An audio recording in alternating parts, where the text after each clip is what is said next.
નમસ્કાર વાલા વિદ્યાર્થી મિત્રો, આપ સર્વેનું સ્વાગત છે આપણી યુટ્યુબ ચેનલ વીકે મેથ મસ્તીમાં।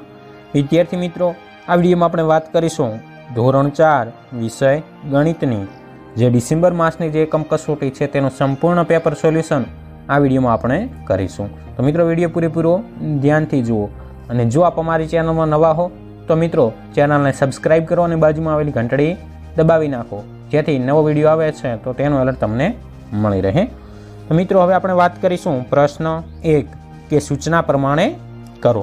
મિત્રો, તેમાં પહેલું જ આપ્યું છે કે તમારી આસપાસ જોવા મળતી કોઈપણ 4 ગોળ વસ્તુઓના નામ લખો, જેનો જવાબ વિદ્યાર્થી મિત્રો તમે જાતે પણ આપી શકો છો। તો મિત્રો, તમારી આસપાસ જોવા મળતી 4 ગોળ વસ્તુઓમાં દડો, પૂરી, વાટકી, ઘડિયાળ, રૂપિયાનો સિક્કો, આમ તમે તમારી રીતે પણ લખી શકશો। ત્યારબાદ મિત્રો બીજું આપ્યું કે 3 થી વધુ ગોળ વર્તુળ દોરી તમારી પસંદગીની ભાત ડિઝાઇન દોરો। તો મિત્રો, અહીં તમને સ્ક્રીન ઉપર દેખાતી હશે, એવી જ રીતે તમે મિત્રો અલગ પ્રકારની ડિઝાઇન પણ દોરી શકો છો। ત્યારબાદ મિત્રો અધ્યયન નિષ્પત્તિ, તો કે વર્તુળના કેન્દ્ર, ત્રિજ્યા અને વ્યાસની સંકલ્પના સમજે છે, જેમાં મિત્રો પ્રશ્ન 2 આપ્યો છે કે યોગ્ય વિકલ્પ પસંદ કરો। એમાં પહેલું જ આપ્યું કે નીચે પૈકી શેના દ્વારા સૌથી મોટું વર્તુળ દોરી શકાય? તો મિત્રો ઓપ્શન આપ્યા: એ વાટકી, બી ગ્લાસ, સી જગ અને ડી તપેલી। તો મિત્રો સૌથી મોટું વર્તુળ દોરવા માટે શાનાથી દોરી શકાશે? તો કે ડી તપેલીથી। ત્યારબાદ મિત્રો બીજું આપ્યું કે કોની ત્રિજ્યા સૌથી ઓછી હોય છે? તો મિત્રો એ આપ્યું રિક્ષાનું ટાયર, રોટલી, થાળી કે પૂરી। તો વિદ્યાર્થી મિત્રો, આપ જાણતા જ હશો સૌથી ત્રિજ્યા ઓછી કોની હોય? તો કે પૂરીની। ત્યારબાદ મિત્રો ત્રીજું આપ્યું છે કે વર્તુળના માપનો આધાર શેના પર રહેલો છે? તો મિત્રો ઓપ્શન એ આપ્યું ત્રિજ્યા, બી કેન્દ્ર, સી જીવા અને ડી લંબાઈ। તો વર્તુળના માપનો આધાર તેની ત્રિજ્યા ઉપર હોય છે, એટલે મિત્રો જવાબ આવશે એ ત્રિજ્યા। ત્યારબાદ મિત્રો ચોથું આપ્યું છે કે ચકરડી બનાવવા માટે વર્તુળનો કયો ભાગ મહત્વનો છે? તો મિત્રો ઓપ્શન એ કેન્દ્ર, બી ત્રિજ્યા, સી જીવા અને ડી લંબાઈ।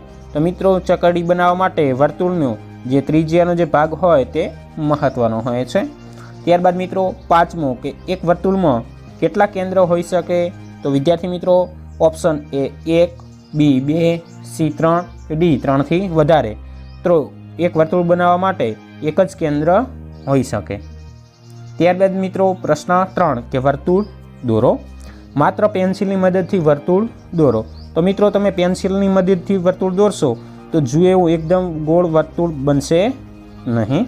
ત્યારબાદ મિત્રો કીધું કે પેન્સિલ અને કોઈ વસ્તુની મદદથી વર્તુળ દોરો। તો મિત્રો કોઈ વસ્તુ એટલે કે ગોળ બંગડી કે ગમે તે તમે લઈ શકો છો, તો તેના આધારે તમે દોરી શકશો।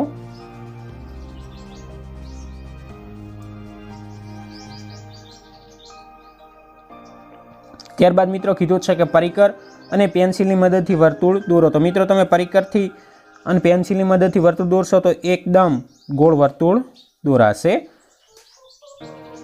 અને ત્યારબાદ કીધું કે પરિકરથી દોરેલ વર્તુળનું કેન્દ્ર અને ત્રિજ્યા દર્શાવો। તો મિત્રો પરિકરથી તમે દોરશો તો એ વચ્ચોવચ્ચ કેન્દ્ર મળશે અને ત્યાંથી તેની ત્રિજ્યા તમે ગમે તે છેડે સુધી લંબાવશો તો એ એની ત્રિજ્યા થશે। તો મિત્રો આવી રીતે તમે દોરી શકશો। ત્યારબાદ મિત્રો પ્રશ્ન 4 કે સૂચના પ્રમાણે કરો। અને જો વિદ્યાર્થી મિત્રો આપ અમારા વોટ્સઅપ ગ્રુપમાં હજી સુધી જોઈન ના થયા હોય તો વિડીયોની નીચે ડિસ્ક્રિપ્શનમાં વોટ્સઅપ ગ્રુપની લિંક મૂકેલ જ છે, ત્યાંથી તમારે જે તે ધોરણમાં ભણતા હો તે ધોરણમાં જોઈન થઈ જાઓ। મિત્રો આપ્યું કે નીચે આપેલા ચિત્રમાં 1/2 અડધા ભાગમાં રંગ પૂરો કે પેન્સિલથી ઘટ કરો। તો મિત્રો અહીં તમે જોઈ શકો છો કે જે છે તેના અડધા ભાગમાં રંગ પૂરવાનું કીધું છે અથવા પેન્સિલથી ઘટ કરવાનું છે। તો વિદ્યાર્થી મિત્રો અહીં 4 ભાગ આપ્યા, તો અડધા ભાગમાં એટલે કે 2 ભાગમાં, તો આપણે અહીં 2 ભાગમાં રંગ પૂરવાના છે। એ રીતે મિત્રો અહીં કેટલા ભાગ આપ્યા? તો કે 3 ને 2, 5 ને 10 ભાગ, તેમાંથી આપણે કેટલા ભાગમાં રંગ પૂરવાનો? તો કે 5 ભાગમાં। તો અહીં અડધો અડધ રંગ પૂરી નાખો। ત્યારબાદ મિત્રો એવી જ રીતે અહીં પણ આપણને 6 ભાગ આપ્યા, તો એમાંથી અડધા ભાગમાં રંગ પૂરવાના છે, એનો મતલબ 3 ભાગમાં રંગ પૂરવાના થશે। મિત્રો આવી રીતે તમારે રંગ પૂરવાના છે। અને જો મિત્રો વિડીયો સારો લાગે તો મિત્રો વિડીયોને લાઇક અને તમારા બધા મિત્રોને શેર કરો। ત્યારબાદ મિત્રો બ આપ્યું કે નીચે આપેલા ચોરસમાં 4 એક સરખા ભાગ દોરો અને 1/4 ભાગમાં રંગ પૂરો। તો વિદ્યાર્થી મિત્રો પહેલાં તો આપણે શું કરવાનું છે તો કે 4 ભાગ કરવાના છે। તો અહીં સીધા જ 4 ભાગ કરી નાખો। તેમાંથી મિત્રો કેટલા ભાગમાં રંગ પૂરવાનો તો કે 4 ભાગમાંથી 1 ભાગમાં રંગ પૂરવાનો છે। તો આપણે 1 ભાગમાં અહીં રંગ પૂરીશું। તો આ રીતે મિત્રો કરવાનું છે। ત્યારબાદ મિત્રો પ્રશ્ન 5 કે સૂચના પ્રમાણે કરો। તો નીચે દર્શાવેલા કોષ્ટકની આધારે પ્રશ્નોના જવાબ લખો। તો મિત્રો અહીં વસ્તુ અને ફળ આપ્યું છે, જ્યારે 1 કિલોગ્રામનો ભાવ આપ્યો તો કે સફરજન ₹100, મોસંબી ₹50, કેળા ₹40, જમરૂખ ₹60 અને સીતાફળ ₹80। તો મિત્રો નીચે પ્રશ્નો આપ્યા એના આપણે જવાબ આપવાના છે। તો વિદ્યાર્થી મિત્રો પહેલું જ આપ્યું કે 1/4 કિલોગ્રામ સફરજનની કિંમત શોધો। તો મિત્રો 1 કિલોગ્રામ સફરજનની કિંમત કેટલી છે તો ₹100। તો 100/4 તો કેટલી થશે તો કે ₹25। એટલે કે 1/4 કિલોગ્રામ સફરજનની કિંમત ₹25 થશે। ત્યારબાદ બીજું આપ્યું કે 1 કિલોગ્રામ કેળાની કિંમતમાં કેટલા કિલોગ્રામ સીતાફળ મળે। તો વિદ્યાર્થી મિત્રો 1 કિલોગ્રામ કેળાની કિંમત કેટલી છે તો કે ₹40 ભાગ્યા સીતાફળની કિંમત કેટલી છે તો કે ₹80। તો મિત્રો શું થશે તો કે 40/80 એટલે કે મિત્રો 1/2 એટલે કે અડધો કિલો આવે કે 1 કિલોગ્રામ કેળાની કિંમતમાં અડધો કિલોગ્રામ સીતાફળ મળે। ત્યારબાદ મિત્રો ત્રીજું આપ્યું છે કે 3/4 કિલોગ્રામ કેળાની કિંમત કેટલી થાય।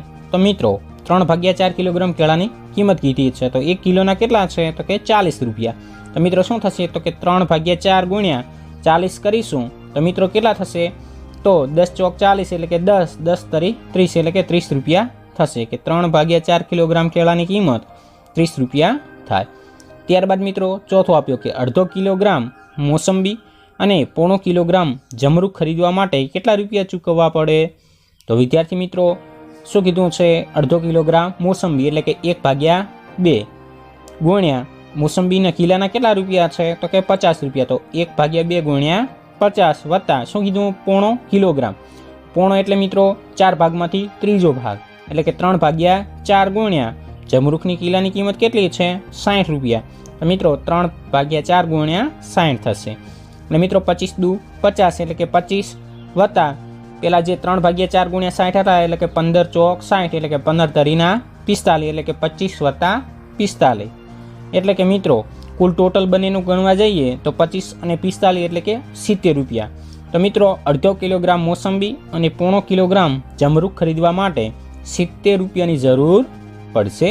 અને જો મિત્રો આવી જ રીતે તમે પણ લખ્યું હશે તો પૂરેપૂરા માર્ક્સ તમને મળી જશે। અને જો વિડીયો સારો લાગ્યો હોય તો મિત્રો વિડીયોને લાઇક કરો અને તમારા બધા મિત્રોને શેર કરો। અને જો આપ અમારી ચેનલમાં નવા હો તો મિત્રો ચેનલને જરૂરથી સબસ્ક્રાઈબ કરો। આભાર। જય હિન્દ, જય ભારત।